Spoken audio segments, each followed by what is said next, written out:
Corona से संक्रमित मरीजों के उपचार के लिए प्रशासन द्वारा 1 अप्रैल से 300 बिस्तर के जिस अस्पताल में उपचार का दावा किया जा रहा था, वो दावा कागज पर ही सिमटा हुआ रह गया।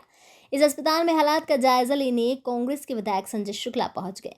विधायक शुक्ला अपने साथियों के साथ कनाड़िया रोड पर स्थित सेवाकुंज अस्पताल में दौरे पर पहुंचे। इस अस्पताल में मरीजों के उपचार के लिए 300 बेड है। इंदौर के जिला प्रशासन के द्वारा इस अस्पताल को कोविड अस्पताल के रूप में चिन्हित किया गया था। इसके पूर्व तक इस अस्पताल में दूसरी बीमारियों के मरीजों का इलाज किया जा रहा था, लेकिन जिस दिन से इस अस्पताल को कोविड अस्पताल बनाया गया, उस दिन से दूसरी बीमारियों का इलाज बंद हो गया। अब तक इस अस्पताल में कोरोना वायरस से पीड़ित मरीजों का इलाज शुरू नहीं हो सका है। विधायक शुक्ला ने कहा कि इस अस्पताल में सारी सुविधा और व्यवस्था है, डॉक्टर है, नर्स है, सभी कुछ है, लेकिन यदि नहीं है तो केवल ऑक्सीजन की सप्लाई इस अस्पताल में नहीं है। इसके चलते इस अस्पताल में मरीजों का इलाज शुरू नहीं हो सका। पिछले 1 सप्ताह के दौरान मध्य प्रदेश सरकार के 2 मंत्री तुलसीराम सिलावट और उषा ठाकुर इस अस्पताल का दौरा कर चुके हैं। दोनों ही मंत्रियों के द्वारा ये दावा किया गया कि अब बस अस्पताल में ऑक्सीजन की सप्लाई शुरू कर रहे हैं। यहाँ पर 300 बेड पर मरीजों का इलाज शुरू हो जाएगा। अब तक ना तो ऑक्सीजन की सप्लाई शुरू हो सकी है और ना ही मरीजों का इलाज शुरू हो चुका है। विधायक शुक्ला ने इस अस्पताल पर पहुंचकर वहाँ के स्टाफ के साथ साथ क्षेत्र में रहने वाले नागरिकों से चर्चा की। इस अस्पताल में कोरोना से पीड़ितों के इलाज की व्यवस्था शुरू न होने के कारण आ रही परेशानी की जानकारी ली। वहीं विधायक संजय शुक्ला द्वारा कहा कि मैं कैबिनेट मंत्री और प्रदेश के मुखिया शिवराज सिंह चौहान से बात करके ऑक्सीजन सेवा कुंज हॉस्पिटल में जल्द से जल्द पहुंचाऊंगा। सेवाकुंज अस्पताल ये लगातार सेवा करता आ रहा है।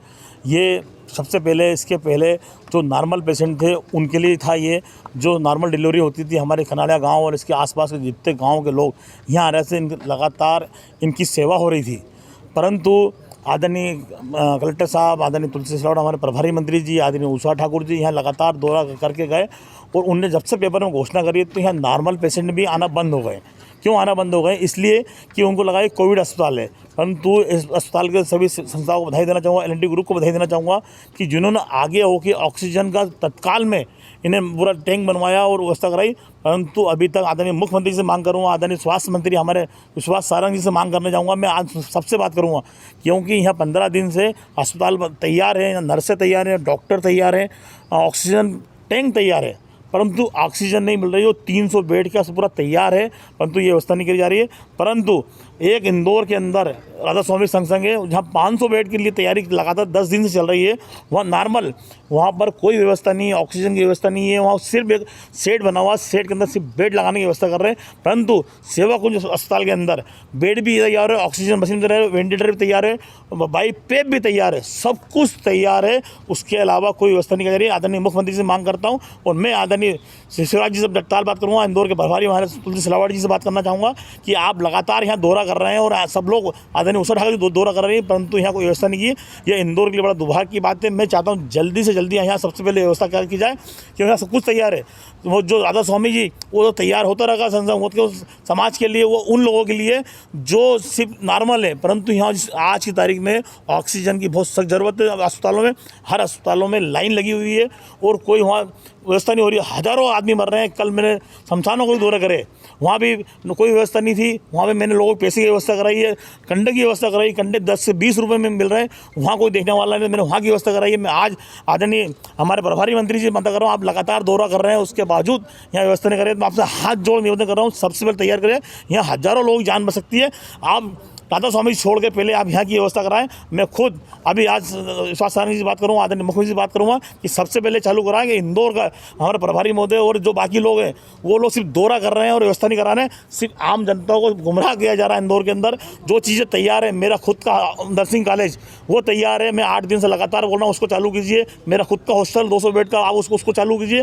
परंतु इंदौर इनको दिखाना कि मध्य प्रदेश के अंदर सबसे बड़ा कोविड सेंटर हम खोल रहे हैं, उसमें लगे हुए हैं, उसके अलावा कोई काम नहीं कर रहे हैं। मैं भगवान से प्रार्थना करता हूँ इनको सद्बुद्धि दें। सबसे पहले सेवा को साल चालू कराएं, उसके बाद कोई व्यवस्था कराएं। मैं आपसे निवेदन करना चाहता हूँ। यहाँ पे जैसा कि आप लोगों को अभी पता चला है कि पिछले 1 साल से नॉर्मल पेशेंट आते थे, लेकिन 31 मार्च को इन्होंने नॉर्मल पेशेंट को भी आना बंद करवा दिया है और उसको कोविड सेंटर घोषित कर दिया है। पर यहाँ पे सारी व्यवस्थाएं हैं, 300 बेड है, यहाँ पे वेंटिलेटर्स भी है, स्टाफ भी है, सब है, उसके बावजूद भी सिर्फ यहाँ इसलिए एडमिशन नहीं ले पा रहे हैं क्योंकि यहाँ पे ऑक्सीजन की सप्लाई नहीं कर पा रही सरकार। तो मैं सरकार से भी ये निवेदन करती हूँ कि इस भयावह स्थिति में, जबकि इंदौर के हर हॉस्पिटल में बेड नहीं मिल रहे हैं, एक बेड पे लोग 3-3 अब मरीजों को रख रहे हैं कोविड सेंटर में, जब आपने इसको अलॉट किया है तो यहाँ पे ऑक्सीजन सप्लाई करें ताकि यहाँ पे भी लोगों को सेवा करने का यहाँ के स्टाफ को इनको मौका मिले, क्योंकि ये ग्रामीण एरिया है, सावेर क्षेत्र में आता है।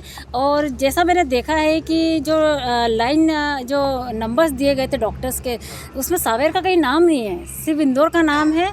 और सावेर का मुझे नहीं लगता कि कहीं भी कोई है ना यहाँ पूछ परख हो रही है, बल्कि यहाँ के जो मंत्री है श्री माननीय तुलसी सिलावट जी, वो भी आके यहाँ दौरा करके गए हैं। कल उषा ठाकुर जी भी दौरा करके गई है, पर अभी तक कोई फैसिलिटी नहीं आई है। पिछले 15 दिन से यहाँ पे रोज़ कोविड पेशेंट आते, क्योंकि उनको ये पता चला कि कोविड सेंटर है, पर क्या करें, ऑक्सीजन नहीं होने की वजह से उनको एडमिशन नहीं दे पा रहे। रेमडेसिविर की जो कालाबाजारी चल रही है उसके बारे में आप क्या कहें? यही कहना चाहती हूँ कि ये सब प्रशासन की नाकामियाँ हैं कि जब वो अपने लोगों को रेमडेसिविर दे देते हैं और कुछ ऐसे स्टाफ होते हैं जो हॉस्पिटल्स के जो कालाबाजारी करते हैं, ये प्रशासन की नाकामी है।